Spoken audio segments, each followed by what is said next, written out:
Mr. Chris Philp.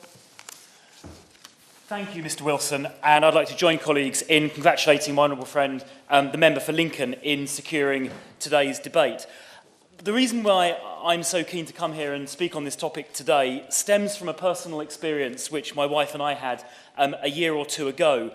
We were involved in a relatively minor road traffic accident on the M5. The car had some damage, but there was certainly no question of any personal injury. And despite that fact, my wife and I were bombarded with phone calls and text messages on a more than weekly basis for at least a year afterwards, and in fact they're still continuing to this day. But what annoyed me wasn't the pestering.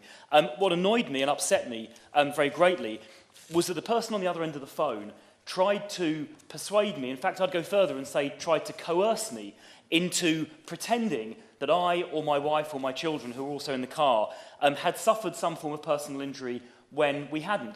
And no matter how often I said to them that we're all absolutely fine, none of us have suffered any injury, they would say things like, well, I'm sure you must have suffered some slight injury, or you must feel a bit unwell, or all you've got to do is say you have a slight neck pain and I can get you £3,000. I was being incited to commit what very clearly was a blatant fraud. And I fear that I am not alone in that experience. And in fact, speaking to other members of this House, a number of other members of Parliament have had similar personal experiences, as have friends and family outside of the House. And I'm personally pretty appalled and outraged that in this country, in 2015, we have companies going around encouraging our citizens to commit fraud, and that so many of our citizens are going along with this because the system makes it very easy for them to do so and pays them £3,000 or £4,000 or £5,000 to do so. So the first reason why I find this practice so objectionable is the fact that I think it's morally corrosive. I think it is encouraging law-abiding citizens to commit a criminal offence. My honourable friend, Member for Lincoln, has touched on many of the other reasons why this is a terrible practice, and I'll just reiterate or reinforce one or two of those. Most importantly, each and every one of our constituents, many of whom are quite hard-pressed financially, are paying almost £100 a year in extra insurance premium because of this fraudulent activity. You know, families can ill afford that sort of money, particularly people on lower incomes. And it's very striking that despite the fact road traffic accidents have gone down by 30% in the last 10 years, these injury claims have gone up by a staggering 62%. So they really have exploded extraordinarily. The total cost is £2.5 billion a year, so it's quite a significant sum of money. And many honest businesses, Enterprise Rent-A-Car being one, which my honourable friend mentioned, are really struggling. Their business models are under genuine threat because these car rental businesses have such a big cost imposed on them as a result of these fraudulent claims. So it's damaging honest, law-abiding businesses. So I think, Mr. Wilson, the case for reform, urgent reform, is very clear. I had 6 very specific proposals to put to the Minister, and I'd be very grateful to hear her response to these 6 specific proposals. I'm delighted to see also the Secretary of State's PPS, the member for Newark, is here as well, and I do hope he finds it possible to pass some of these comments on to the Secretary of State for Justice.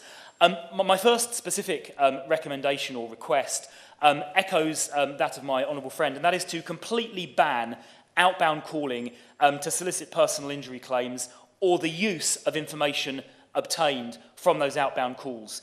I know that work has been done to regulate these more carefully over the last 5 or 10 years, but I would respectfully suggest that it hasn't so far had the desired effect. And I think the only way I can see to fix this problem is just to have an outright ban on these outbound calls and on solicitors' firms using the output from the outbound calls, because conceivably somebody could make the call from Bermuda and then sell the information to a law firm in Manchester.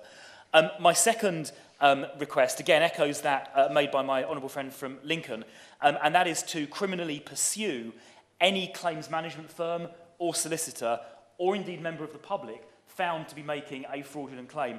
I understand that in the sort of hierarchy of criminal activity, you might say there are more important things for the CPS or the police to focus on, but this is such a widespread abuse £2.5 billion a year is such a large sum of money.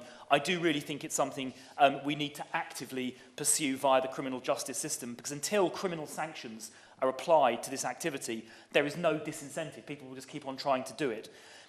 My third recommendation or request is to say that for these injuries to be compensated, there should be some evidence that the alleged victim has gone to a doctor or sought some kind of medical advice within, say, a week of the injury having been sustained. I think turning up a year later saying your neck hurts a bit, I think is ludicrous if the victim hasn't, at the time the accident happened, sought medical assistance immediately. And that would be a good way of just cutting out almost all of these claims.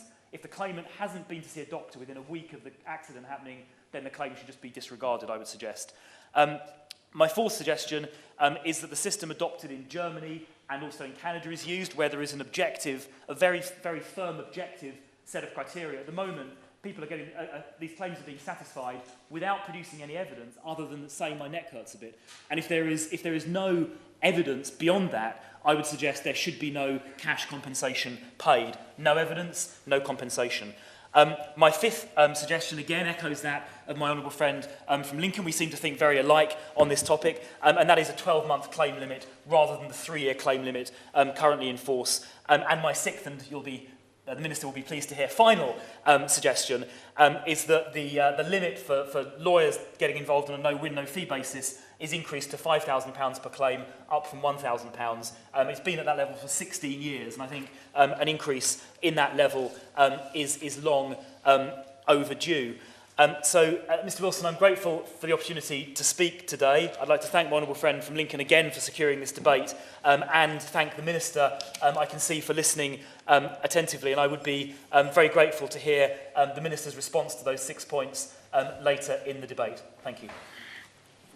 Jim Shannon.